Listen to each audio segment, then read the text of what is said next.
এই যে মাইক্রোফোন এগুলো নাকি আমার কেনা মাইক্রোফোন। তার মসজিদের ভিতরে রাতে 12টার পর বুম্বা লাগা মানুষ ঘুমাই গেলে এতলা বুম্বা লাগাই ভিডিও বানাই বানাই মসজিদ থেকে ছাইরা দেয়। এগুলো রাত্রেবেলায় আমি নিয়ে এসে এখানে ফিটিং করে তারপর আমি নাকি ওয়াজ করি। এখন এরা কি ছড়াইছে যে আমি আসলে জুমা পড়াই না। আমি যে এখানে জুমা পড়াই অনেক স্কলার কিন্তু মসজিদের নামটা ইউজ করে, আমি কেন ইউজ করি না? আর টিকার বোঝেন না তো আপনারা। টিকার মানে ওই যে শত শত মিডিয়ায় আলোচনা যাচ্ছে না এই জুমার খুতবা, আমি কিন্তু কোথাও মসজিদের নামটা দিই না। কেন দিই না? এমনি যে পরিমাণ ভিড় হয়, যদি এখানে অ্যাড্রেস কোড করি তাহলে আপনারা কয়জন আসেন? এর চাইতে বেশি মানুষ আসবে দূর থেকে। কথা বুঝতে পারছেন? এই হেকমতের কারণে আমি এখানে শুধু মসজিদের নামটা দিই না। এখন এরা কি ছড়াইছে যে আমি আসলে জুমা পড়াই না। এই যে মাইক্রোফোন এগুলো নাকি আমার কেনা মাইক্রোফোন। এগুলো রাত্রেবেলায় আমি নিয়ে এসে এখানে ফিটিং করে তারপর আমি নাকি ওয়াজ করি। আল্লাহ এদেরকে হেদায়েত দান করে অথবা ধ্বংস করে দেখ। আমিন বলেন না? তো এই কথাগুলো যখন কেউ বলে ইবলিসও দাঁত বাইর করে হাসে যে বলে কি, এই যে আপনারা যে আমিন বললেন এটা কি ফেরেশতা এসে বলে গেল না আপনারা বললেন? তো এরপরেও যদি মানুষ না বুঝে তোর বুঝ নিয়ে ভাই তুই থাক।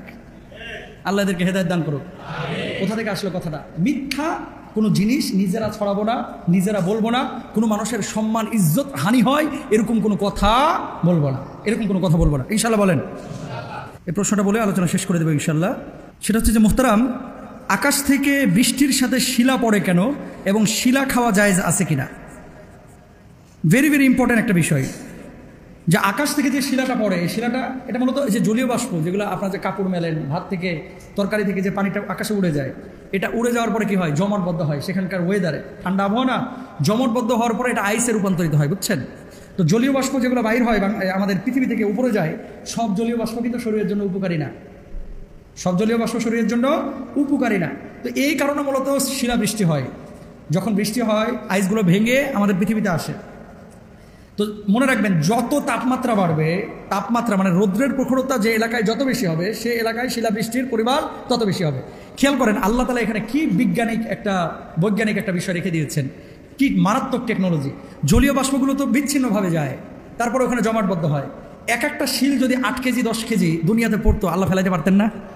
পারতেন কি পারতেন না? 8-10 কেজি শিল যদি ওই যেভাবে জমট বাঁধে ওইভাবে পড়তো, মাথার ছাতা একটারও ঠিক থাকতো না। কথা বলেন ঠিক কিনা? ও ঘুমায় থাকতো লেপুরা দিয়া, টিনের ঝনঝনানি আওয়াজে, কি ফিলিংস, রোমান্টিক একটা অবস্থা।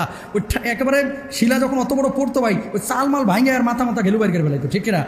সুতরাং আল্লাহ তাআলা এখানে কি করছে, আগে কিন্তু ব্যবস্থা করে দিয়েছে যে না, এত বড় বড় শিলা দিলে আমার বান্দার ক্ষতি হবে, ফসল ফলাদি সব শেষ হয়ে যাবে। এই জন্য শিলাগুলোকে বৃষ্টির মতো ছোট ছোট ছোট ছোট করে তারপর আল্লাহ তাআলা পাঠাচ্ছে। তো এটা ইশারা আল্লাহ সুবহানাহু ওয়া তাআলার। এখানে কল্যাণ কি আছে এটা আল্লাহ ভালো জানে, অকল্যাণ কি আছে এটা আল্লাহ ভালো জানে।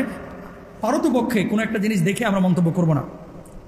এখন গবেষকরা কি বলছে? বৃষ্টির সাথে শিলা খাওয়া মোটেও নিরাপদ না।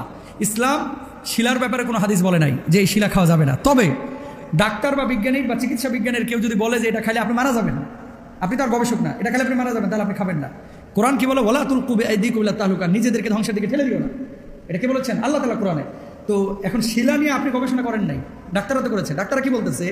বৃষ্টির সঙ্গে পড়া এসব শিলা খাওয়া মোটেও নিরাপদ না। কারণ হিসাবে তারা বলেছেন বৃষ্টির সঙ্গে পড়া শিলাতে নানা ধরনের দূষিত উপাদান থাকে যা মানবদেহের জন্য ক্ষতিকর। ঢাকা বিশ্ববিদ্যালয়ের রসায়ন বিভাগের অধ্যাপক আব্দুস সালাম একটা গবেষণা করেন। ওই গবেষণায় দেখা গেছে শিলাতে নাইট্রেট সহ বেশ কিছু ক্ষতিকর উপাদান আছে। এই উপাদানগুলো পানিতেও থাকে, তবে শিলাতে এসবের উপস্থিতি সহনীয় মাত্রার চেয়ে বেশি।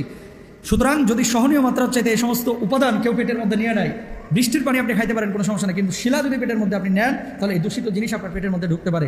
এই জন্য ইসলামী শরিয়ায় হারাম না, চিকিৎসা বিজ্ঞানের আলোকে খাইলে ক্ষতি হয়, এই জন্য খাইতে তারা না করেন। তবে শিলা পানি, বৃষ্টির পানি এগুলো খাওয়া যায় যাচ্ছে। আল্লাহ তাআলা আমাদেরকে বুঝার তৌফিক দান করুন। হাদা মা ইনদু ওয়াল ইলমু ইনদাল্লাহি আলাইহি তাওয়াক্কালতু আলাইহি ওয়া আখিরু দাওয়ানা আলহামদুলিল্লাহি রাব্বিল আলামিন। আসসালামু আলাইকুম ওয়া রাহমাতুল্লাহি ওয়া বারাকাতুহু।